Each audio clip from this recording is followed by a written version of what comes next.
Good afternoon, dear colleagues and friends. I am Dr. Shukanto Mishro, Professor and Head of the Department, Obstetrics and Gynecology, Vivekananda Institute of Medical Sciences, Ramakrishna Mission Seva Pratishthan, Kolkata, West Bengal. I am pretty sure you all are aware that the dark shadow of COVID-19 pandemic is looming large across the entire world, justifying the term global village.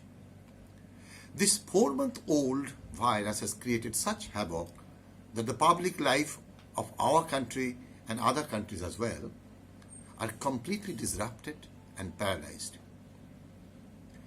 This unique virus belongs to the family of coronavirus, and which we know that it causes common cold, and in the past had caused an outbreak of MERS, SARS, that is Middle East Respiratory Syndrome, severe acute respiratory syndrome, and so on. And we all know that SARS was a deadly condition. In contrast, the COVID-19 virus surprisingly is not as deadly as SARS. But the ease of transmission makes it so unique and novel. Therefore, the entire focus of mankind at this point of time is to prevent the transmission of the disease.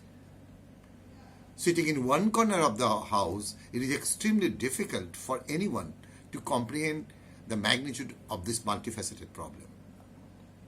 Different disciplines are working with a common goal of winning this battle. For example, the epidemiologists. They are working hard to find out the different routes of transmission and how this chain can be broken at individual and at the community level to contain the disease. The basic scientists, they are busy to identify and discover a suitable vaccine. The clinicians, they are involved in managing a patient, in establishing an optimal diagnostic and therapeutic protocol for the patients. Accordingly, many randomized controlled trials are also being conducted by different august bodies like WHO, NIH, and many others. The politicians, for that matter, both the members of the ruling party and that of the opposition, for the first time they are working in unison to address this important issue, a social issue I should say. The economists, they are predicting a major downgrowth of the global economy. With the help of different models, they are busy in providing measures to minimize this downfall in future and also measures to revive the economy once the crisis is reasonably controlled. But myself, being an obstetrician, I take this opportunity to share my thoughts with you all as regards to the management of a pregnant lady.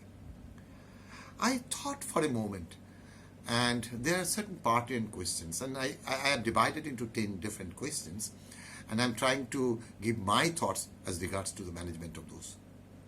Like the first question that might be asked, are pregnant women more likely to be affected by COVID-19? In fact, the idea came from SARS.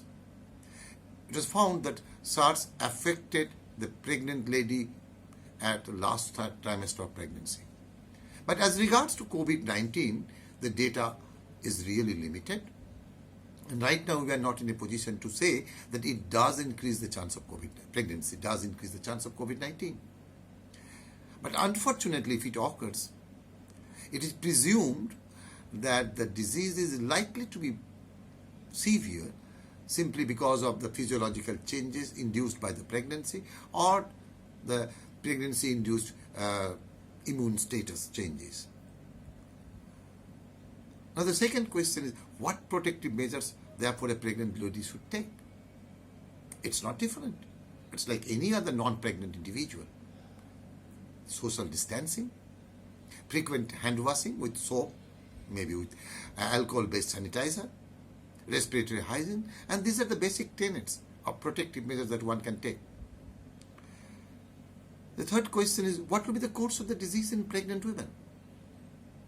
The course of disease is again like any other non-pregnant individual. A cohort of pregnant women will be diseased but asymptomatic.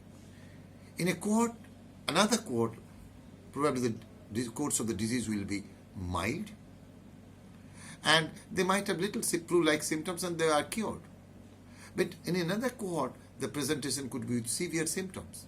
And sometimes we might find another cohort where the cure, it will take a longer time to be cured. So these last two cohorts, they need to be managed in a center where there is a multidisciplinary hospital, where there is facility for ventilation, where there is a COVID-19 team to take care of management of those patients. The next question that comes to, what will be the course of pregnancy if the individual is affected by COVID-19? Hardly there will be any change at all because of the disease. It will remain same.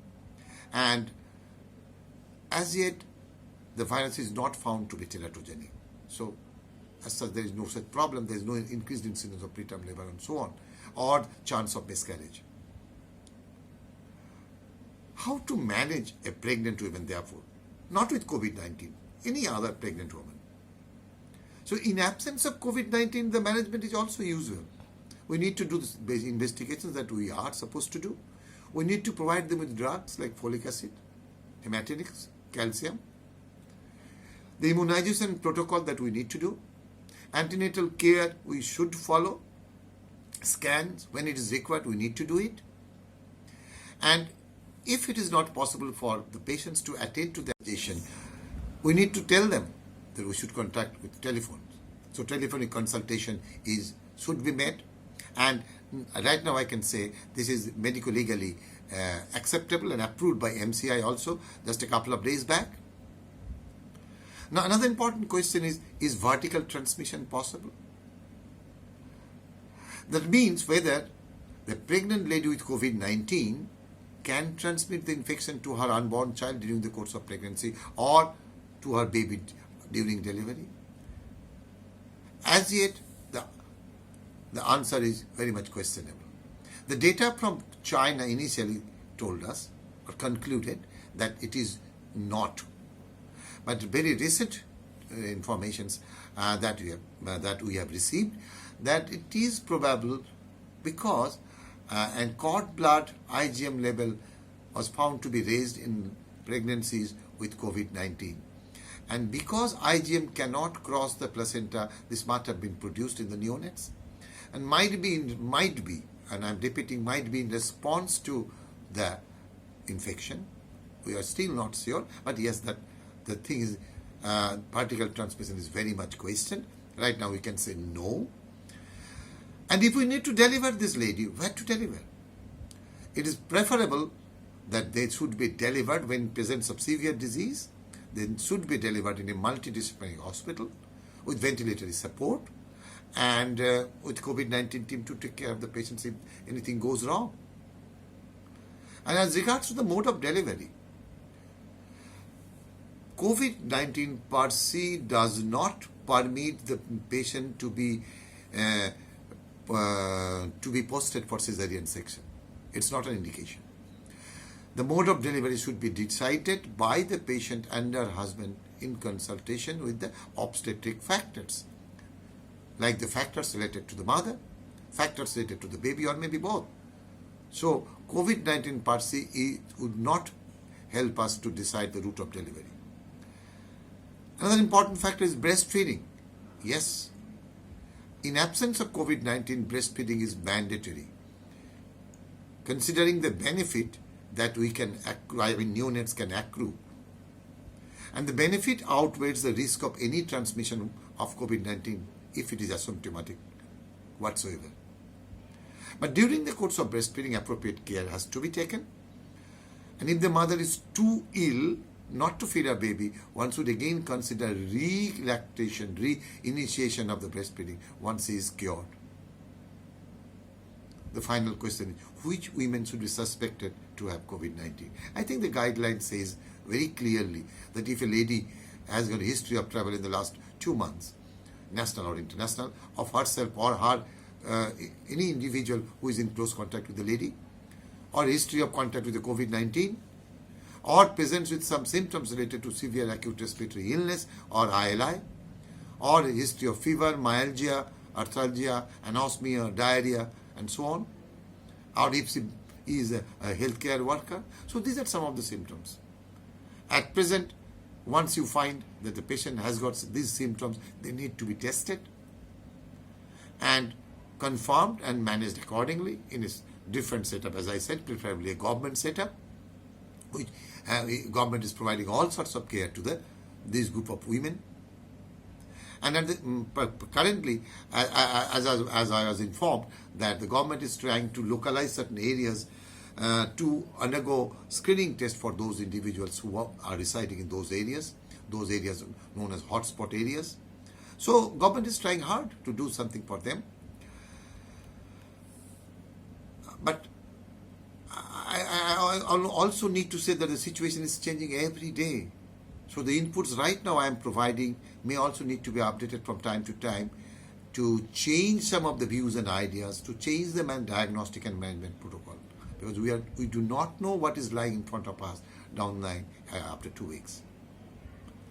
To summarize what I said, pregnant women are not at more risk than others. Even if it occurs, the severity is unlikely to be related to pregnancy. Antenatal care should be offered to all of them as usual if possible. Telephonic consultation should be offered as and when required, and they should be asked to attend the hospital if it is required. Vertical transmission is very much questionable. They should be delivered in a multidisciplinary hospital, preferably a government hospital, and the route of delivery should be decided by the obstetric factors. Breastfeeding is not contraindicated. I need to emphasize this, is not contraindicated. So, I'm sure there is no reason to be unnecessarily panic on the part of any healthcare worker. And we need to serve the pregnant lady with the available knowledge and wisdom. And before concluding, I would like to thank Hindustan Unilever and in particular Mr. Swarup Senapati, whose persistent persuasion has compelled me to share my thoughts with you all. Thank you very much.